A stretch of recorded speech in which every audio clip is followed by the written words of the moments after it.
Okay, it's recording. All set?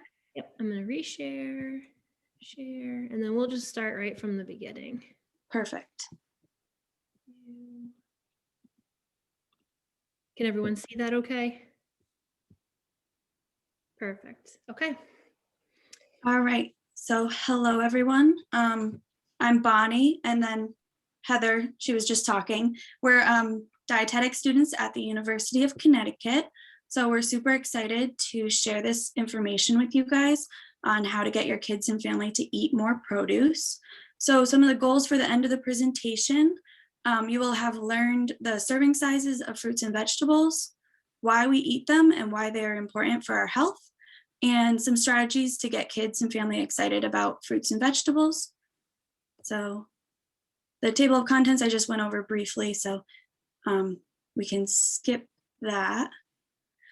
Here we have the USDA recommendations of fruit and vegetable intake.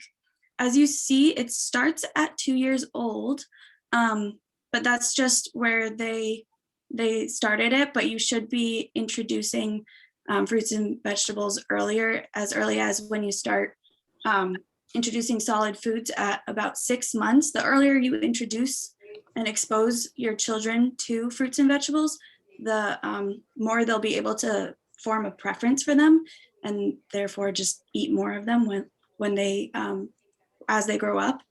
I won't read these numbers specifically for you, but it goes over the ages and how much in cups they should be having a day. And there is a difference between girls and boys. So if you want to look at that quickly, it ranges from 1 cup at 2 to 3 years old and goes up to 6.5 cups as adults. So it's important to look at those.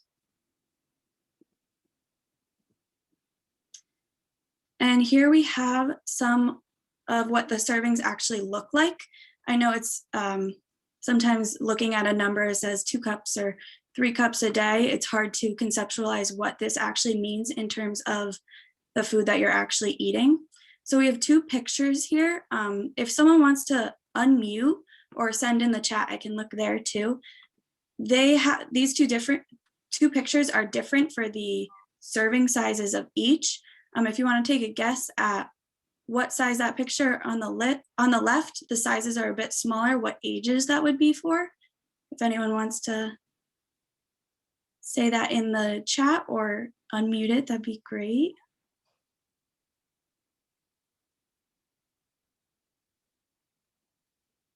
Rita says 3 to 5 years.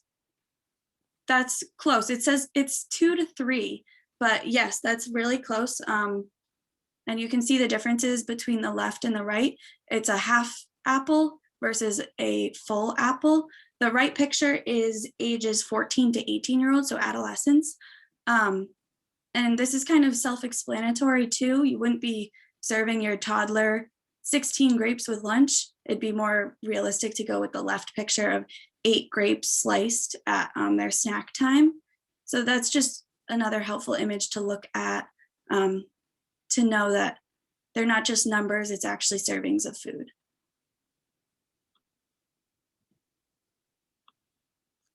All right, so why do we eat vegetables? Everyone knows that they're healthy and that we should be eating them, but not so much the specifics. We don't think about this every day. So I'll just go over some of these main points. So vegetables are lower in calories. Vegetables have fewer calories per serving than most snack foods. And as an example of this, a serving size of chips is about 1 ounce, which is roughly 18 chips, and that has about 160 calories in it. Whereas a serving size of carrots is a cup of baby carrots. It's usually 16 baby carrots, and that's only 30 calories. So you can eat more vegetables to feel full without getting all those calories. And there are also lots of nutrients in vegetables. Some examples are vitamin A, which helps promote healthy eyes and skin. Vitamin C for healthy gums and teeth, and it also helps to heal cuts and help your body absorb iron. Folate is also in lots of vegetables, and it helps the body produce red blood cells. And another reason why you should eat vegetables is to meet your dietary needs.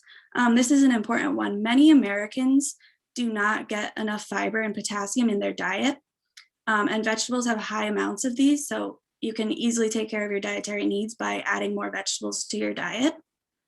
And lastly on the slide, but this isn't an extensive list of all the benefits. There are definitely more. Disease prevention, though, including vegetables in a healthy diet may also help to prevent certain cancers and reduce the risk of heart disease. And again, it's such an easy way to do this by just eating more vegetables. You have to eat anyway, so might as well make it healthy vegetables.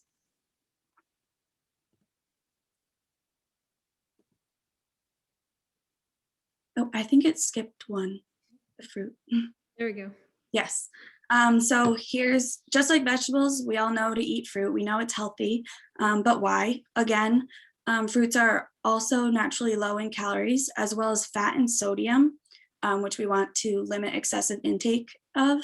And a lot of those snack foods that you would be eating if you weren't eating fruit are high in sodium. So we want to avoid that. And also, same with the chips example, a serving of fruit is going to be lower and you can eat more fruit, feel fuller, and be more satisfied. Fruits also have lots of nutrients, just like the vegetables do. Some examples are vitamin A and C, which we went over in the last slide, and folate. And then also potassium, which may help to promote healthy blood pressure.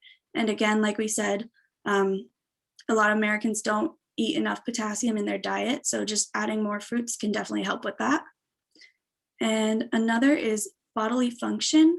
The fiber in whole fruits helps to promote healthy bowel function and helps your body feel full with fewer calories, like we said before.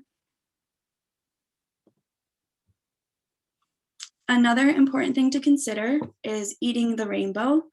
And here on the right, we have a nice visual from the American Heart Association of showing all the different colors and fruits and veggies that you can choose from. You want to make sure to include a variety of fruits and vegetables in your diet.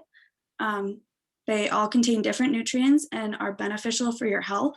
And also just changing up what you're eating will help you to stay interested in your diet, because I don't know about you guys, but I wouldn't want to be eating the same thing every day in and day out.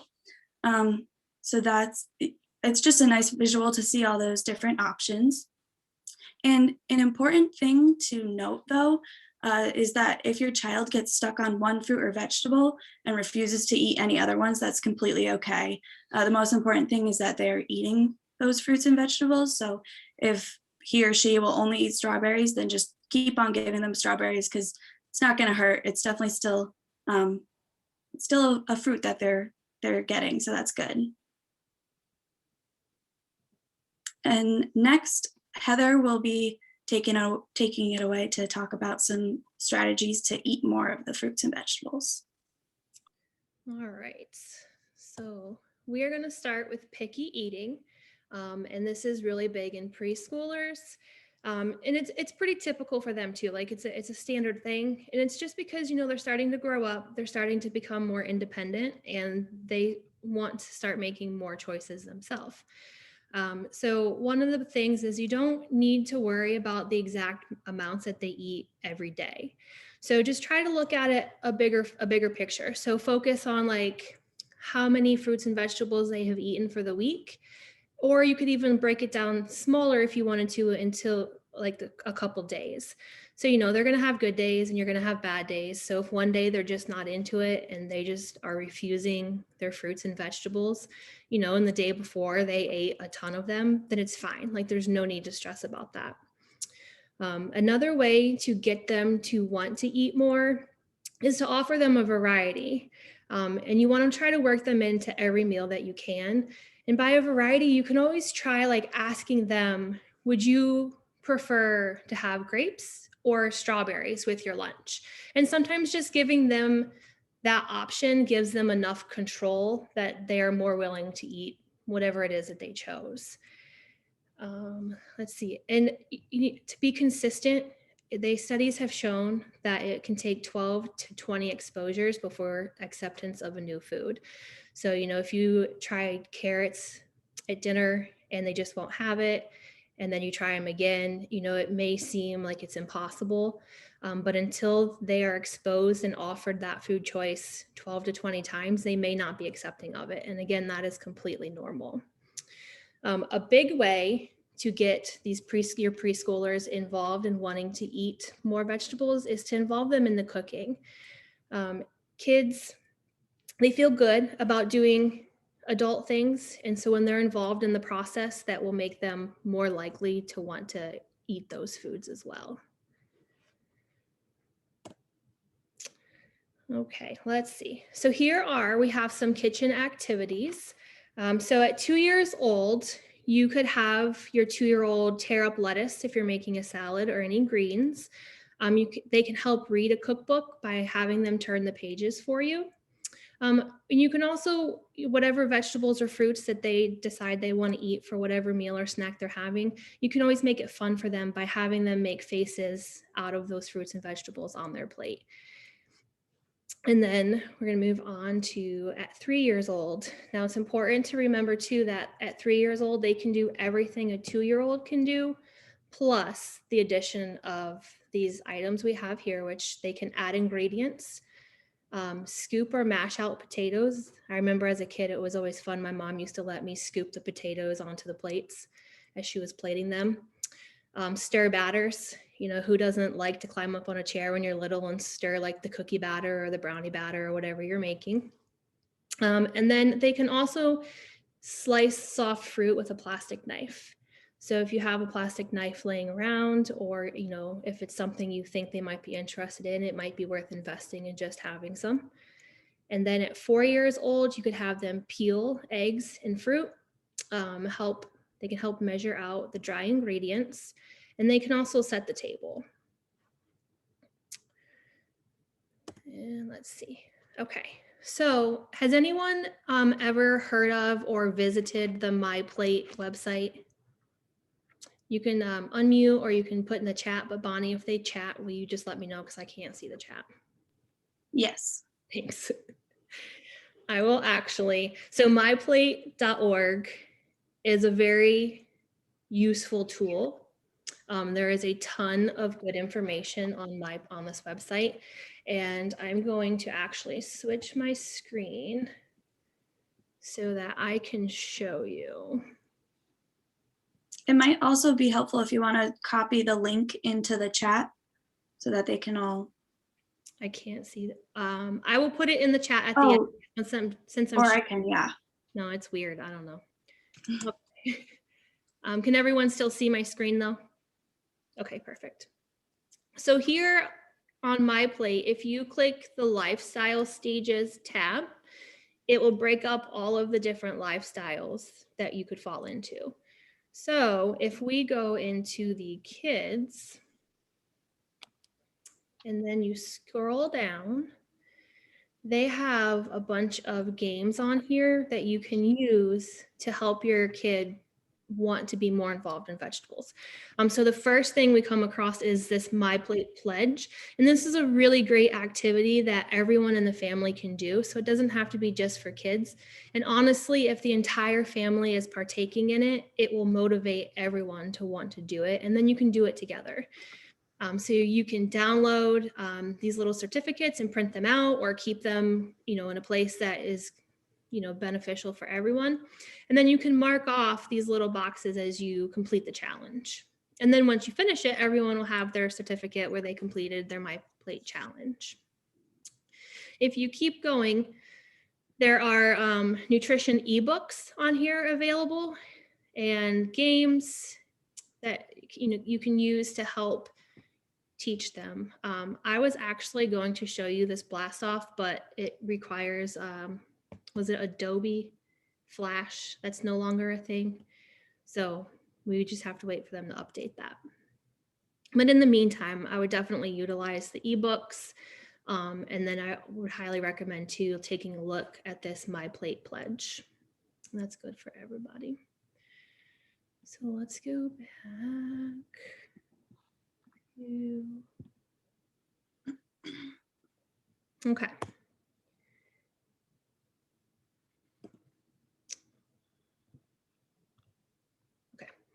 All right. So next we are going to go over the teen category. This is a very tricky age because, if you know or if you don't know, you will know. I have tween and teenage stepchildren, so they're in this weird part in life where they're getting busier, they're having their own friends, they're becoming more independent. School is busier. Sometimes they start, after school activities, sports, that type of thing. And so they just aren't always thinking about eating nutritiously. They're thinking about, I'm on the go. Where can I drive through? Where can I stop? What can I grab on my way? And, when we're rushed and we're busy, we just grab what we can. We grab what's available. So also, if you go back to that My Plate, I'll show you again. They have apps for teens. I know a lot of teens they have their phones and they're usually on their phones. So these apps are really great because it'll fit into their life better. So if you go to the teens and scroll down, it has a bunch of different apps available.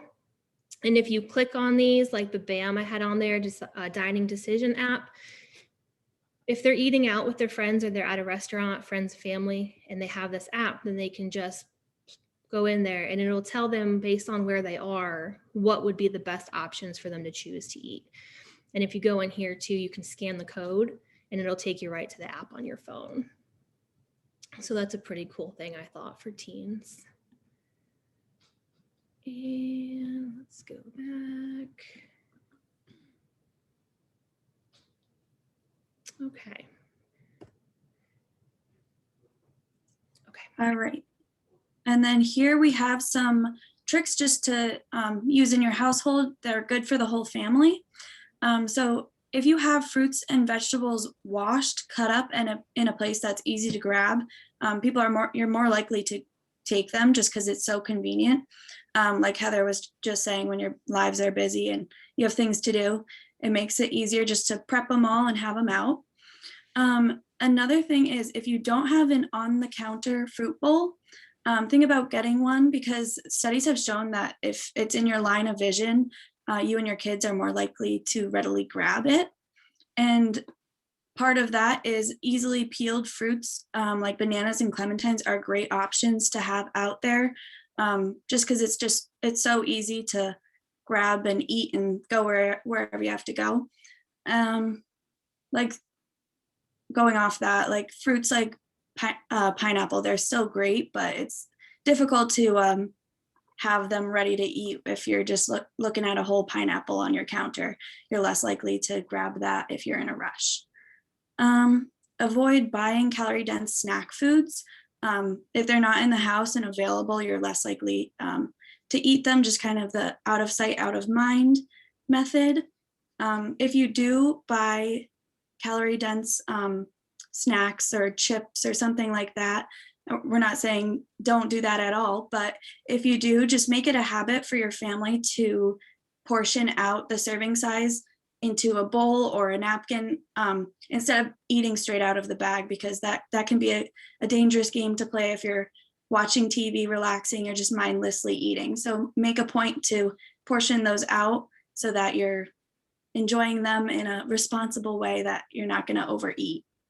Another thing is, if you can eat as a family, definitely do that. Family meals are shown to promote healthy eating behaviors and habits. So that's another thing to keep in mind. Let's talk about powering up meals. So this simply means adding something in to your meal to make it healthier. Like I have some examples here for breakfast, lunch, dinner, dessert, and some snacks. You don't necessarily have to stop eating your favorite foods to get your servings of fruit and vegetables. You can just add some in. So here are some examples for breakfast. You can add fruit to your cereal or oatmeal if you enjoy that every day. Don't stop eating it. Just add some sliced bananas or raspberries, something on top. And you can also add vegetables to your scrambled eggs or omelet if you don't want to give up those things that you normally eat. For lunch, some ideas are just putting extra veggies on your sandwich or in your wrap. And even adding peas or to pasta or rice, it boosts the healthiness a little bit. And another thing is, like, if your family is big on pizza night or something like that, you have a tradition of doing that, you don't have to stop it. You can just add extra vegetables on top.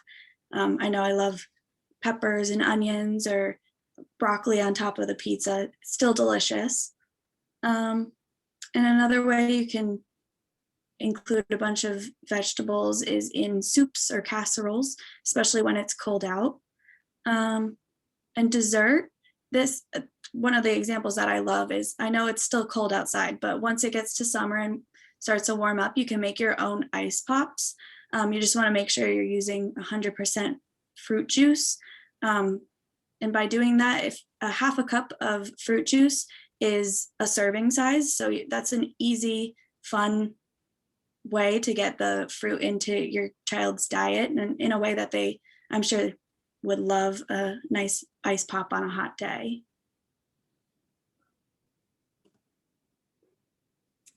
Okay, so we are going to, well, let me show all of these. So what I would like everyone to do is take a look at the breakfast options that are on your left. So we have a bowl of oatmeal, a box of Cheerios, and then a plate of just scrambled eggs. So from the items on the right, which options do you think would be good to add into any of the breakfast items in order to power it up? You can either unmute or put it in the chat. And Bonnie, will you just tell me what the chat says? Yeah, I'll keep an eye on it. There's got to be a way. I just got to figure this out. Nasreen said bananas, fruit. So that would be added. Yep, so you could add banana or the blueberries. Well, you could either add that to the oatmeal or the Cheerios or any cereal. It doesn't have to necessarily just be Cheerios, but you know, sometimes a sliced banana is really good in a bowl of cereal. And Kayleen and Brittany said veggies for the eggs. Yep. And what about the cheese and meat? Does anyone think that that would be a good thing to power up?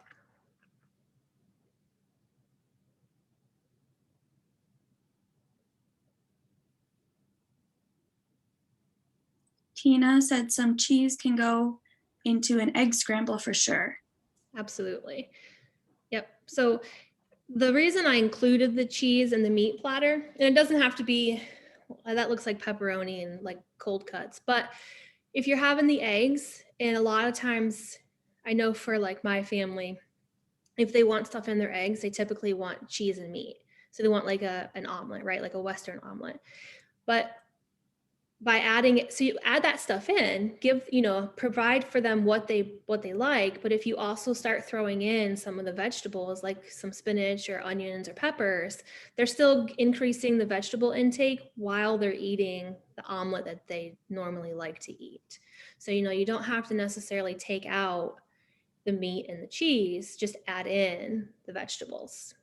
Does that make sense to everybody? Good. Okay. We're going to go on to the next slide. Okay, so now we have two sandwiches on the screen. Could anyone give me maybe some ideas of items that we could add to these two sandwiches to power them up?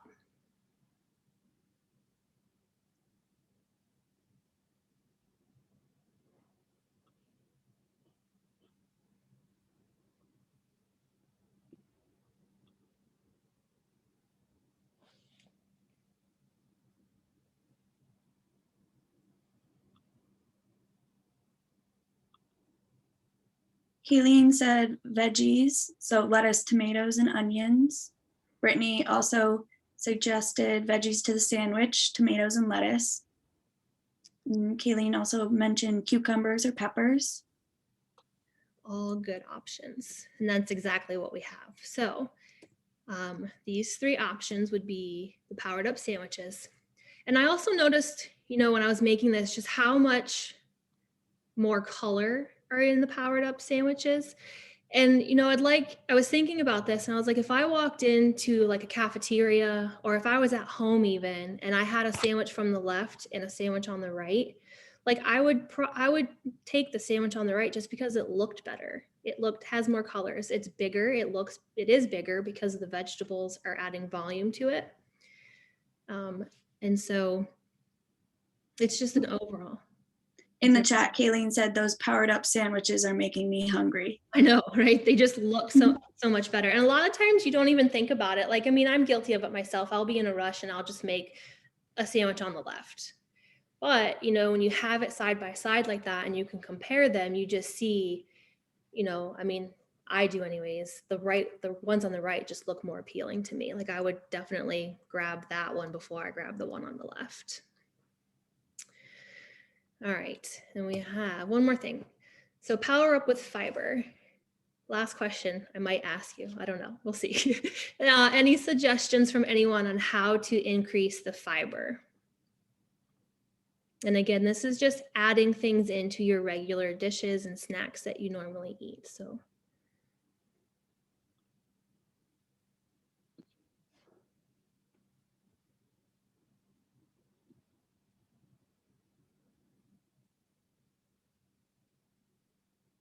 All right, I will go ahead. So you're gonna find your fiber in your your fruits and vegetables. So berries are an excellent source of fiber. And like we mentioned previously, you can add them into cereal, oatmeal, yogurt, make like a yogurt with fruit and berries. Apples are really good, kiwis, strawberries again. And then this is kind of a transition picture. So these are, well, I grew up calling them ants on a log. So it's basically celery with different fillings, the peanut butter, and then toppings. So it looks like one has blueberries, and then another one has the little goldfish snacks, which we all know our kids love, right? Who doesn't love the snack that smiles back? So falling back onto, you don't need to necessarily stop enjoying. So, you know, you don't need to take the goldfish away from them.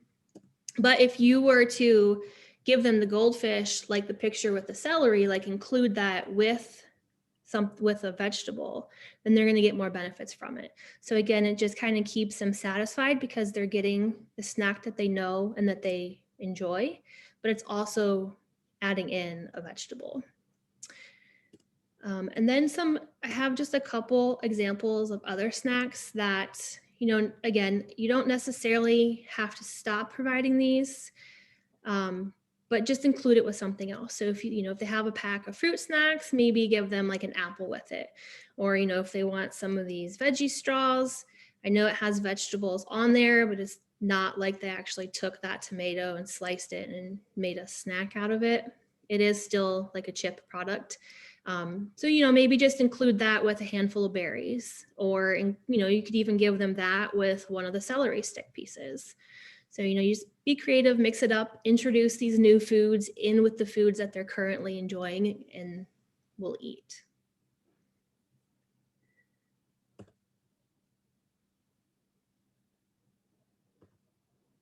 Okay.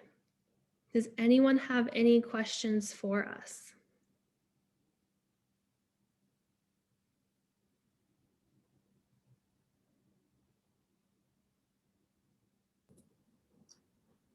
What are some tips that you would give to families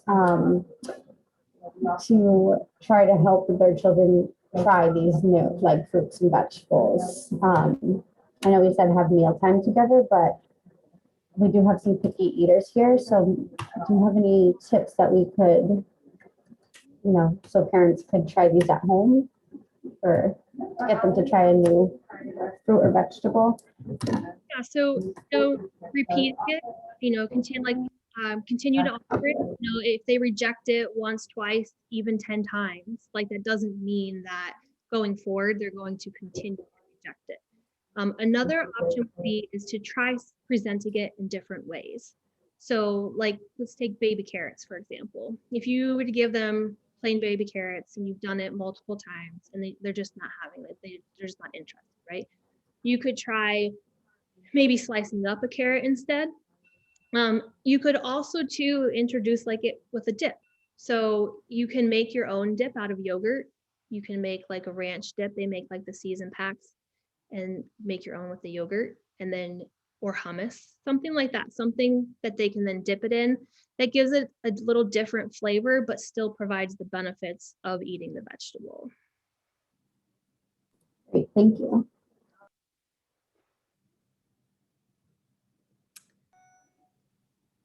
Hey, Kayleen, it's Tina. I'd like to add something to that too, because that's such a great question. Can you hear me? Can everybody hear me? Yeah. I was at a conference once and the speaker was talking exactly on this. And she mentioned that she had some real luck in her house with, say it was like the 3 o'clock to 4:30 range when kids often do sort of like tug on their parents, you know, when's dinner, or it's just easy as you're cooking dinner to maybe, you know, give them the pack of goldfish or give them the pack of pretzels, or because as we all know, I mean, it's households are busy and there's a lot going on, but this mom had real good luck with putting out almost like she called it like the kids hors d'oeuvre platter. But what she knew in her adult brain was that she had sliced up bright colors of peppers and bright things that she didn't have to worry about the kids choking on. So it wasn't like hard carrots or something like that, but bright peppers. Oh gosh, what else did she say? Even like banana coins, things that were just, you know, on a platter, nicely presented on the table. And she said she could not believe how her children scarfed all that up. It was like their little platter. They would go play with each other and then they'd run back to the kitchen and have a little more of the snack. And then so what she knew was that, you know, in a sneaky way, she knew that when they sat down to dinner 3 hours later, if they didn't exactly eat the spinach or the glazed carrots she made for dinner that night, she knew in her head that from like 3:30 to 5 o'clock, they were noshing and nibbling on this other like hors d'oeuvre platter that she had made for them, all out of veggies. And she was very relaxed at dinner because she didn't have to bother worrying about if they were eating veggies because they had plenty prior to that. So it's an interesting tip, and it's very much, as Heather and Bonnie are saying, I think, in, you know, presenting in different ways and as snacks as often as you can, because sometimes the dinner time gets into like the power struggle time. You know, they know that if they say no, they'll just keep saying no. And if you work them in at maybe a different time of day, it becomes a different scenario, you know? Yeah, thank you. Yeah, no, That you're is a welcome. good little tip. I do like that. Yeah.